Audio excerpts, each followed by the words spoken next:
ಬಸವಣ್ಣನ ನುಡಿಯನ್ನ ಹಾಡಿನ ಮೂಲಕ ನಮ್ಮೆಲ್ಲರನ್ನು ರಚಿಸಿದ್ದಾರೆ. ಈಗ ವೇದಿಕೆ ಮೇಲೆ ಇರುವವರು ಹಿರಿಯರು, ತಾಯಿಯಾದಂತ ಲೀಲಾವತಿ ಅಕ್ಕನವರು ರಾಜ್ಯದ ಸಚಿವರಾಗಿದ್ದು ಈ ರಾಜ್ಯದ ಅನೇಕ ಈ ಮಠದ ಪದ್ಮಗಳು ರಾಜ್ಯದ ಸಚಿವರಾಗಿ ಅತ್ಯಂತ ಪ್ರಾಮಾಣಿಕ ಜೀವಿಯಾಗಿ ಶತಮಾನದ ಅಂಚಿನಲ್ಲಿ ಬದುಕುತ್ತಿದ್ದರು. ಅವರಿಗೆ ತಮ್ಮೆಲ್ಲರ ವತಿಯಿಂದ ಕೋಟಿ ನಮನಗಳು. ಅವರ ಪೂರ್ತಿ ನೋಡ್ರಿ ನಮ್ಮೊಂದಿಗೆ ದಾವಣಗೆರೆಯಲ್ಲಿ ಶೂನ್ಯ ಪೀಠ ಪ್ರಶಸ್ತಿಯನ್ನ ಪಡೆದುಕೊಂಡವರು ನಾನು ಮತ್ತು ಆ ತಾಯಿ ಇಬ್ಬರು ಏಕ ಕಾಲದಲ್ಲಿ 5 ಲಕ್ಷ ರೂಪಾಯಿ ಮತ್ತು ಶೂನ್ಯ ಪೀಠ ಪ್ರಶಸ್ತಿಯನ್ನು ಪಡೆದುಕೊಂಡವರು. ಇಬ್ಬರ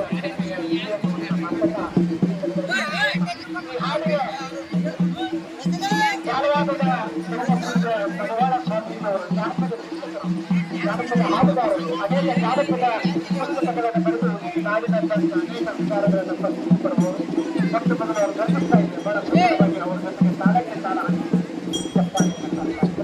ಈಗ ಕಾರ್ಯಕ್ರಮವನ್ನು ಸಹೋದರಿಯರಾದಂತಹ ಶಾಂತಾ ಬಾಯಿ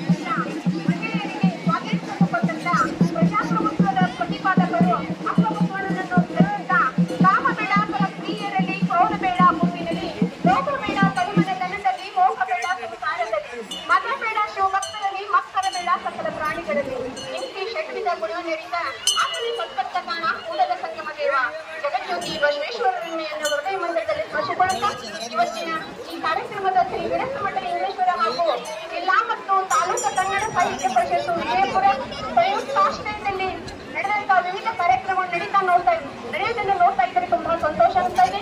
ಇವತ್ತಿನ ಗೋಷ್ಠಿ 1ನೇ ಗೋಷ್ಠಿ ಮಹಿಳಾ ಸಬಲೀಕರಣ. ಇವತ್ತಿನ ಕಾರ್ಯಕ್ರಮದಲ್ಲಿ ದಿವ್ಯ ಸಾನ್ನಿಧ್ಯವನ್ನು ವಹಿಸಿಕೊಂಡಂತ ಪೂಜ್ಯ ಶ್ರೀ ಮಣಿಪುರ ಸಿದ್ದರಾಮ ಮಹಾಸ್ವಾಮಿಗಳು ವಿರಕ್ತ ಮಠ ಮಶಿವಿನಾಳ್ ಅವರು ಕೂಡ ವೇದಿಕೆ ಮೇಲೆ ಆಸೀನರಾಗಿದ್ದಾರೆ.